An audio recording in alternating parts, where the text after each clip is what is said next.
Apa yang bisa dikembangkan saat bersama dengan Astra dan mungkin juga pihak-pihak lainnya, Mas? Iya, benar. Jadi kalau dengan Astra ini memang kita akan fokus untuk Bukan akan kan kemarin sudah. iya, maksudnya kemarin. Kemarin Saya akan ya. nih belajar bahasa Indonesia.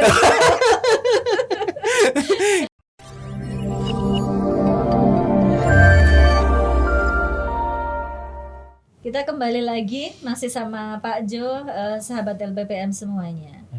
Ngomongin Bendosari. Tapi sekarang bukan awalnya Pak Jo. Kita ngomongin sekarang mesti ketika menjalankan program, Pak Jo ada nangis-nangisnya juga dong. Dan ada ketawa-ketawanya juga dong. Boleh nggak sih di-share ke kita apa sih suka dukanya Pak Jo ketika menjalankan program di Bendosari ini? Tisu Mas, tisu. Iya. Saya udah bawa. Bawa. Oke, aduh, berbicara suka duka ya. Ini jadi harus flashback ke tahun 2020 ya, Bu ya. Ketika awal ke sana itu memang kita ngelihat hanya sebuah kebun ya. Hamparan itu kebun semua. Kemudian ketika kita masuk nih, Bu, ini ada cerita sedikit. Kita masuk pengennya itu ya kayak profesional gitu ya, Bu ya, ngecek di dalam kebun potensinya apa, pas keluar gatelan semua, Bu.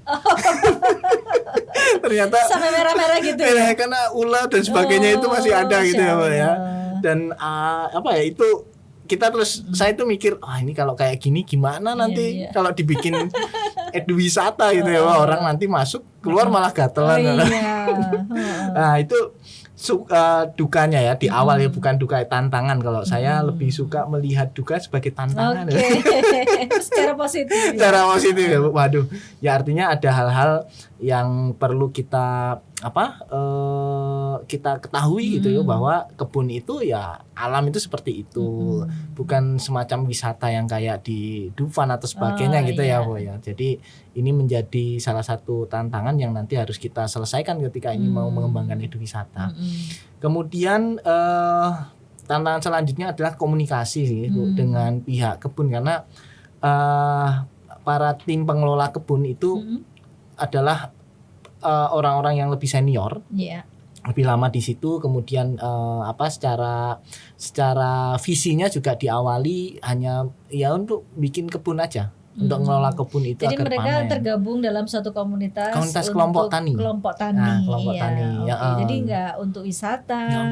Kemudian untuk pengembangan ekonomi. Enggak. Jadi soalnya kan kalau kita di sana kan kita kemudian ada warung sotonya. Terus benar, ada untuk UMKM-nya benar, kan gitu Bu. ya. Udah tadi saya sebut udah ada 3 dari masalah perkebunan, kemudian jadi wisata, sektor wisata benar, ya, dan kemudian sektor ekonomi juga kesentuh kan? Iya benar. Ya itu benar yang disampaikan Bu Adib. Jadi awalnya memang fokusnya ke situ ya, Bu ya, ke kebun gitu. Kemudian kita mulai dengan ketika sudah bisa membangun komunikasi, satu persamaan tujuan, yaitu kita nanti coba kembangkan semacam edwisata. Akhirnya program pertamanya adalah kita menerjunkan mahasiswa KKN, Bu. Kita sudah punya rencana, fokusnya nanti ya mahasiswa KKN itu kan berharap keilmuan yang dimiliki di prodi-prodi bisa dipakai di sana ya, Bu ya. Iya benar. Nah, kenyataannya di sana mahasiswa kita diminta untuk macul-macul. Tapi kayaknya mereka happy aja kan. Waktu kita tengok itu kan, bener, kerjanya macul, kerjaannya menyiangi rumput yang merawat itu. Tapi mereka bilang happy aja. Jadi di awal itu tantangan selanjutnya. Jadi jadi ternyata itu pengelola itu masih berpikir bahwa mahasiswa ini diperbantukan untuk bikin mengelola kebun, bukan mengembangkan edwisata semacam itu. Sehingga pas di pertemuan atau monitoring saya sampaikan ke pengelola gitu ya, Bu ya. Akhirnya di penerjunan KKN selanjutnya, kemudian saya juga menyampaikan ke dosen-dosen pendamping untuk coba mengarahkan juga ke wilayah skill dan persoalan yang non teknis arahnya ke mana, ke pembuatan semacam master plan, kemudian membuat misal olahannya, tata letaknya, misal kalau harus membuat eduwisata itu posisi mana yang dipakai nanti untuk edukasi, posisi mana layoutnya ya seperti itu. Jadi ini ada juga yang dari buahnya itu kemudian jadi apa, benar sekali, benar, jadi Bu. enggak yang pekerjaan macul itu tadi itu kan di awal ya. Ya itu di awal. Saat warga belum komunikasinya belum intens sama kita benar. Okay. Ya. Terus habis itu Mas, pada saat semua sudah berjalan dengan baik ya, apa saja sih yang sudah kita lakukan yang wujudnya tuh ada gitu loh di sana. Dan juga mungkin bisa mulai cerita jejaring yang kita bangun gitu. Untuk mengembangkan itu. Benar, Bu. Jadi di awal itu memang selain tadi komunikasi ya, yang kita lakukan adalah tetap terus berdiskusi ya, Bu, yang akhirnya agar satu pemikiran, satu frekuensi gitu dengan pengelola. Tantangan selanjutnya itu kan memang dana. Dana. Jadi di awal itu kesulitan. Bisa duit kalau ada duit. Kalau ada duit bisa duit ya. Kalau nggak ada duit ya bisa sih dengan cuman doa terus gitu-gitu aja. Jadi di awal saya berpikir gini, memang ini ibarat semacam umpan ya, Bu ya. Kalau saya berpikirnya, karena sesuatu itu nggak bisa secara instan langsung bakalan dapat. Tapi kita harus berkorban di awal untuk mendapatkan suatu tujuan tertentu itu, Bu ya. Nah, saya berpikir ini di awal kita harus bisa ya seenggaknya ngasih modal untuk Uin mengeluarkan banyak. Bener, Bu. Jadi di awal menggunakan anggaran UIN dulu. Kan soalnya Pak Rektor bilang UIN suka untuk bangsa, UIN suka mendunia. Nah, itu tagline itu yang saya bawa untuk memperkuat. Nah, dari anggaran UIN itu kemudian jadi beberapa fasilitas. Yang pertama adalah fasilitas pergola, kemudian ada tadi tentunya master plan gitu, Bu, pelatihan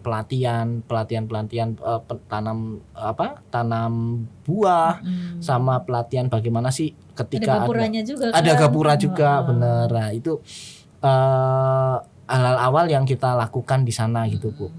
Nah, di situ kemudian ada landmark dan sebagainya. Seenggaknya kalau ada orang datang itu tahu landmark bisa difoto, dari foto itu kan nanti terpublikasi gitu ya, Bu ya. Ada bendosarinya. Nah, bendosarinya. Udah sampai situ orang sepedaan ya. Orang sepedaan. Waktu itu kan pandemi ya, Mas. Iya, waktu itu pandemi benar sekali, Bu. Itu banyak sepi orang banget. Yang pengennya nggak tahu tujuannya kemana, yang penting sepedaan. Akhirnya keluar. Jadi ngepost ya. Benar. Mereka jadi pos para pesepeda. Benar sekali, Bu. Nah, dari situ kemudian pengelola akhirnya juga terbuka pikirannya, Bu. Ternyata kurang kantin gitu. Akhirnya komunikasi kita coba minta warga itu yang punya UMKM atau yang bisa masak dan sebagainya untuk coba deh jualan di sini ya. Jadi tempat wisata beneran ya. Iya, bener, Bu. Di awal dia akhirnya mulai ada orang datang yang bersepeda mampir makan soto pulang. Jadi nggak ke kebunnya tapi makan soto pulang, tapi itu awal yang baik lah di situ. Saya coba tarik Mas Jo untuk ke duitnya tadi loh, Mas. Oh iya. Terus sama ceritanya gimana sama Astra bisa gandengan gitu. Nah, dari situ kan kemudian kita sudah ada gambaran, Bu, untuk oke deh kita sekarang coba ke level yang lebih up lagi, kita harus bisa mengembangkan. Kita susun itu menjadi portofolio kan, Bu ya. Karena kalau kita nggak dari awal nggak kayak itu, portofolionya apa gitu ya, Bu ya. Kita coba susun portofolio dan akhirnya kita bangun jejaring juga. Alhamdulillahnya LPPM UIN Sunan Kalijaga ini juga memiliki jejaring ke instansi-instansi besar gitu, salah satunya Astra.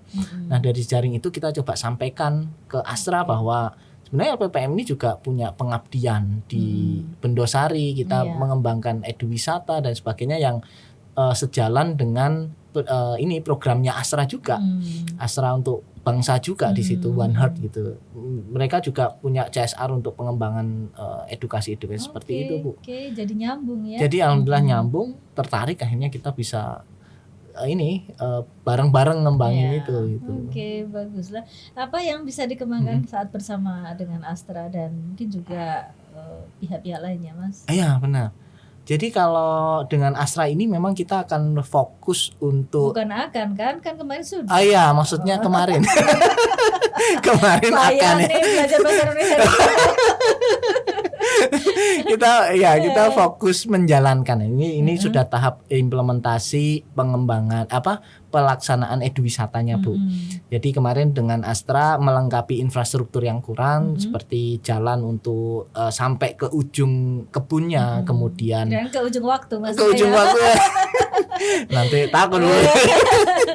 Ya, terus pelatihan-pelatihan untuk warga karena kita melihat ini nggak lagi kebun tetapi wisata, sehingga pelatihannya arahnya ke wisata, pengelolaan wisata dan sebagainya. Dan dengan Astra ini akhirnya juga pihak Astra membantu juga Bu secara soft skill.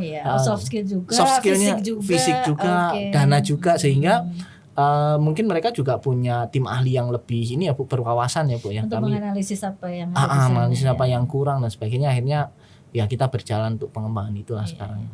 Intinya tapi tetap kita kan perspektif yang kita pakai di LPPM sudah bukan lagi top down ya, sudah bukan lagi pemberdayaan masyarakat yang biasa, tapi kita pakainya community engagement.